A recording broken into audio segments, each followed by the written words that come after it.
Hola, ya volvimos todos aquí a la sala principal.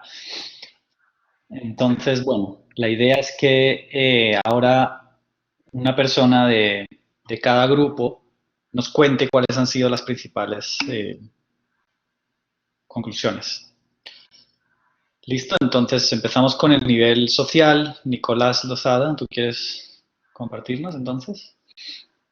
Sí, bueno, nosotros estuvimos hablando pues, principalmente alrededor de como un tema en particular y era como el rol en el que iba a tener, o sea, qué iba a suceder con la como distancia, la distancia social de clases que se puede ver ahora en las ciudades y pues como que surgieron dos posturas que no estoy tan seguro si se pudieron poner de acuerdo.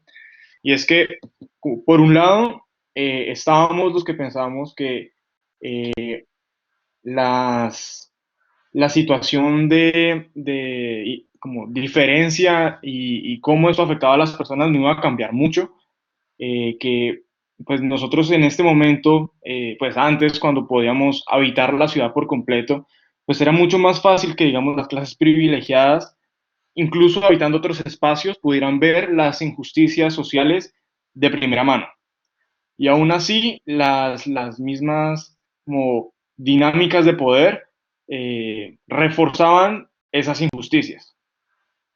Entonces, el hecho de que ahora todo se mueva desde un punto virtual y que el privilegio toma un rol más importante entre qué puede o no hacer la persona, pero también a qué está expuesta, pues eso podría un poco recrudecer esa brecha social. Porque una persona que puede tener un super internet, que puede trabajar desde su casa, que tiene los equipos tecnológicos para hacerlo, pues solo va a recibir las noticias, por ejemplo, de las dificultades de personas de estrato 1 y 2 a través del noticiero. Pero pues eso puede hacer como no los está viendo ni está viendo directamente las consecuencias, pues puede hacer más fácil la indiferencia. Pero por el otro lado estaba la postura de, pues justamente como en estos momentos es una condición esta del coronavirus que afecta a todos los niveles de la sociedad e incluso empieza a cambiar un poco las dinámicas porque los más afectados empiezan a ser los más privilegiados, que eso podría despertar un sentimiento de como comunidad y de pronto como altruismo dentro de las personas que sí tienen más privilegios para poder garantizar que como conjunto la sociedad pueda recuperarse de manera consistente y poder retomar los espacios que perdimos inicialmente por la necesidad del aislamiento. Sí, eso es una buena. Sí, es una buena paradoja, ¿no? O sea, por una parte puede aislarnos más todavía, pero por otra parte es cierto que el virus es algo que nos afecta a todos sin distinción de clase, raza, además. Pero obviamente hay distinciones de clase en la que, por ejemplo, la gente pueda tener una casa más grande, un internet mejor, una sanidad, un seguro de salud mejor, ¿no? Entonces, bueno, puede haber, por una parte, un aislamiento más grande, pero por otra parte sí es cierto que yo también lo he pensado que puede haber una manera de crear nuevas solidaridades entre gente, entre clases, porque esto nos afecta a todos, ¿no? Listo, entonces vamos con el nivel económico, con el grupo 2. ¿Quién quiere contarnos qué Bueno, discutieron? aló, ¿ya? Pues sí, nosotros en el grupo, pues analizando cuál va a ser como la consecuencia a nivel económico debido a esto, pues llegamos a la conclusión de que, pues digamos, ya se está viendo toda la parte de la recesión, toda la parte de que la economía pues está yendo pues en picada hacia abajo, o sea, sí, va a haber van a haber muchas, ¿qué? Muchas, eh, perdón.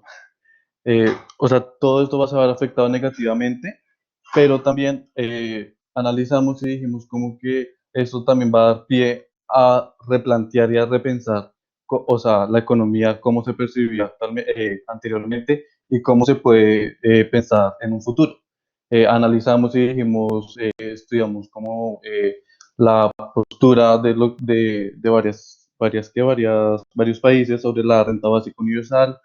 También hablamos sobre que esto nos puede ayudar para, no sé, pensar o sea, otras maneras de cómo diversificar los ingresos que tienen los países y pues obviamente también las ciudades, que digamos en el caso de Colombia son básicamente del petróleo. Entonces dijimos que esto puede ayudarnos a decir, a darle más valor a otros sectores como la agricultura, que, o sea, se han visto como no se han visto tan beneficiados y que juegan un papel importante, y lo hemos visto, digamos, actualmente en todo lo que ha pasado, que pues lo que es la agricultura y el sector de salud es como lo que más se ha estado moviendo, porque pues igualmente nosotros o sea, no dejamos de consumir alimentos. Entonces nosotros dijimos que todo, o sea, toda esta coyuntura nos puede servir para pensar de qué otras maneras se puede entender la economía y de qué otra manera se puede como mejorar toda esta parte. Vale, gracias. Sí, sí, yo creo que es interesante también pensar que medidas económicas que antes eran casi que impensables, como por ejemplo lo de la renta básica, por ejemplo lo de parar los desahucios de gente de casas, lo de congelar el alquiler, muchas cosas que antes todo el mundo decía que no, que eso era imposible hacer, ahora de repente están pasando, ¿no? Entonces de repente abre tu momento de ver que hay cosas que no eran imposibles, que realmente se pueden hacer. Y también creo que estoy de acuerdo con ustedes que va a haber o sea, se va a dar más valor, el mercado yo creo que no había dado valor a ciertas ocupaciones, ¿no? Que son básicas para mantener la economía, como el tema de la agricultura, el tema de la gente que trabaja, no sé, en supermercados, en hospitales, como muchas de las posiciones y trabajos que son básicos del cuidado, de lo que se le ha llamado la economía del cuidado, pues esas que no se remuneraban bien o que no se tenían mucho en cuenta, creo que ahora van a tener más peso que otras que eran las típicas de la economía global, que es la que nos habla Saskia Sassen, ¿no? Las operaciones financieras, las grandes actividades económicas de gran valor añadido, que el mercado les daba mucho valor a sus sueldos, a sus tal. Ahora creo que pues, eso también puede verse afectado. Listo, entonces seguimos con el grupo 3, consecuencias a nivel político. A ver, Mariana levantó la mano. Mariana. Bueno, en mi grupo discutimos como 4 puntos principales como consecuencias a nivel político. El primero era que con todo esto pues queremos un poco que se diluyen las competencias de cada una de las ramas del poder público. Entonces vemos que en todos los países los presidentes están sacando decretos de emergencia y eso pues les da unas competencias como extraordinarias para tomar decisiones y tener mucho más poder que antes. En este momento están funcionando casi que como legisladores en cuanto a ese tema. Entonces, pues sí, como en los gobiernos más democráticos se ve entonces que, pues que el presidente ahorita está tomando un rol excepcional frente a eso, pero eso también genera de pronto una demora como en hacerle frente a la situación porque pues precisamente no todas las competencias se han borrado. Entonces, por ejemplo, en el caso de Colombia, la Corte igual le tiene que hacer control a esos decretos que salen del presidente y mirar si es constitucional o no. Entonces, pues eso también toma mucho más tiempo para avanzar en las respuestas que se dan a comparación de China, que de pronto es un régimen mucho menos democrático y puede tomar, digamos, respuestas mucho más inmediatas sin la intervención de otras autoridades. También hablamos de pues cómo se ve impactado como el centralismo y el federalismo en el sentido de que pues en este momento las autoridades locales de alguna manera están tomando un papel mucho más activo y visible en muchos países. Por ejemplo, en Colombia vimos como pues Claudia López se puso, digamos, la camiseta desde el principio de tomar medidas y eso chocó un poco con las decisiones presidenciales. En Estados Unidos también está teniendo como esas diferencias y esos problemas de coordinación entre los gobernadores de los estados y el presidente. También hablamos sobre la salud pública como un punto pues que en este momento se vuelve muy importante en la agenda política pública y pues que a partir de digamos, todo esto se puede volver mucho más importante hacia el futuro. porque pues en este momento se están como evaluando las condiciones de los sistemas de salud del mundo, que estaban un poco como dejados a un lado y era más importante la economía o la inversión u otros temas, y la salud en este momento pues aparece como algo que no se puede dejar de mirar. Entonces lo que creemos es que pues va a empezar a trabajarse más en la salud pública, en los sistemas de salud, en las EPS, en los seguros obligatorios de salud, pues para tener una salud de mayor calidad y pues más cobertura y acceso para todo el mundo. Muchas gracias, muy interesante. Sí, todo eso yo también lo he estado pensando, sobre todo, eso también es interesante, ¿no? Cómo los niveles locales están respondiendo y están a veces siendo también más innovadores o adelantándose a las circunstancias, incluso antes que el gobierno nacional tome medidas. Y también es interesante, en el caso de Colombia, a mí me pareció interesante cómo, por ejemplo, a nivel local, pues la alcaldesa de Bogotá está usando como mucho el discurso del cuidado, ¿no? De que tenemos que cuidarnos, de que y a nivel nacional, por ejemplo, Trump está hablando del discurso de la guerra, ¿no? Hablando del virus como una guerra, como que hay que tomar medidas para prepararnos para una guerra, para un enemigo invisible. Entonces ahí también vemos cómo las ciudades pueden también tener un rol más de pensar en el día a día y en el cuidado de los habitantes frente al nivel nacional que tal vez está más preocupado con cosas como defensa o medidas económicas o medidas fiscales, ¿no? Entonces ahí creo que es interesante también eso. Listo, entonces pasamos con el grupo 4. Bueno, nosotros principalmente vimos que a corto plazo, apenas digamos acabe la cuarentena, por ejemplo en Bogotá, pues mucha gente suele decir como pues no vamos a salir, vamos a ir de fiesta, entonces pues eso podría ser también una medida contraproducente a lo que ha ocurrido, que va a haber mucha aglomeración de gente así digamos apenas cese todo esto, que ese es el pico. También estamos pensando que puede ocurrir un aumento de uso de vehículos particulares, ya que puede que mucha gente esté hacia también al inicio del transporte público, ya sea en nuestro caso Transmilenio, SITP, buses, por lo que también puede terminar llevando una consecuencia medioambiental con sí, con la contaminación a veces que sueltan los carros y pues la cantidad va a generar también mucha congestión.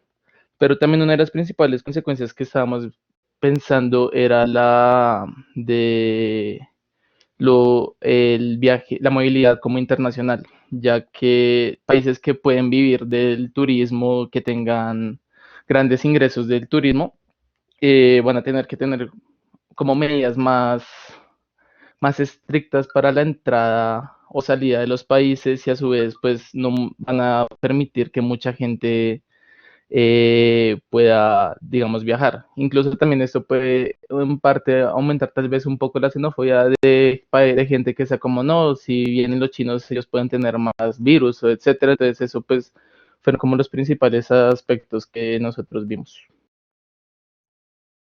Interesante. Sí, pensar la movilidad tanto a nivel urbana como también a nivel internacional. Efectivamente, lo que estamos viendo también no tiene precedentes, que es como un paro del tráfico aéreo. O sea, eso no, pues que yo recuerde, nunca había pasado.